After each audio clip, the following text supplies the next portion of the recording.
The U.S. says two dangerous encounters with China in recent weeks signal rising military aggressiveness from Beijing. After the close calls, one at sea and one in the air, White House spokesperson John Kirby called them unacceptable. Both of those incidents were in complete compliance with international law. There was absolutely no need for the PLA to act as aggressively as they did.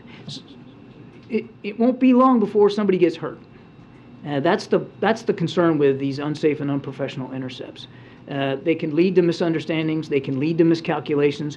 That warning followed this video released by the U.S. Navy on Sunday, showing what it called an unsafe interaction with a Chinese warship in the sensitive Taiwan Strait. It appears to show a Chinese vessel crossing in front of a U.S. destroyer, forcing it to slow down to avoid a collision. And at the end of May, a Chinese jet carried out what the U.S. called an unnecessarily aggressive maneuver near an American military plane over the South China Sea within international airspace. Kirby said if China wanted to show that the U.S. was not welcome in the area or to stop American vessels supporting freedom of navigation, it would not succeed. I sure would like to hear Beijing justify what they're doing. That said, these are intercepts. Now look, air and maritime intercepts happen all the time. Heck, we do it. The difference is when we do it, when we feel like we need to do it, it's done professionally, and it's done inside the international law, and it's done in accordance with the rules of the road.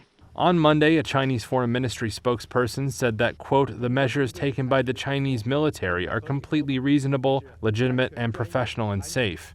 The recent jump in tensions with the U.S. comes as both sides blame one another for not holding military talks, with disagreements over issues ranging from trade in Taiwan to Russia's invasion of Ukraine.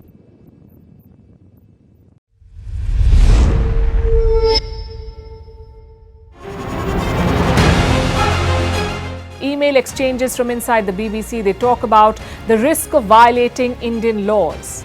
It's easier to rake up the freedom of speech debate, but does it give anyone a free pass to knowingly violate the law? America supports India because it needs India's support in return. And India is working with the US because it suits India's interests. This is how geopolitics works. Last night, he diffused a crisis with his defense minister. But today, Netanyahu was confronted with a new problem. His cabinet seems to have rebelled against him. The UK is looking at the Indian subcontinent to fill its coffers. That India seems to be negotiating from a position of power, like a partner and not a former colony.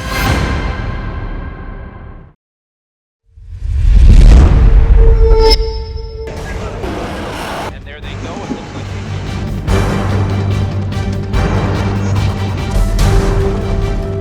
The US and Russia are dangerously close to an armed conflict.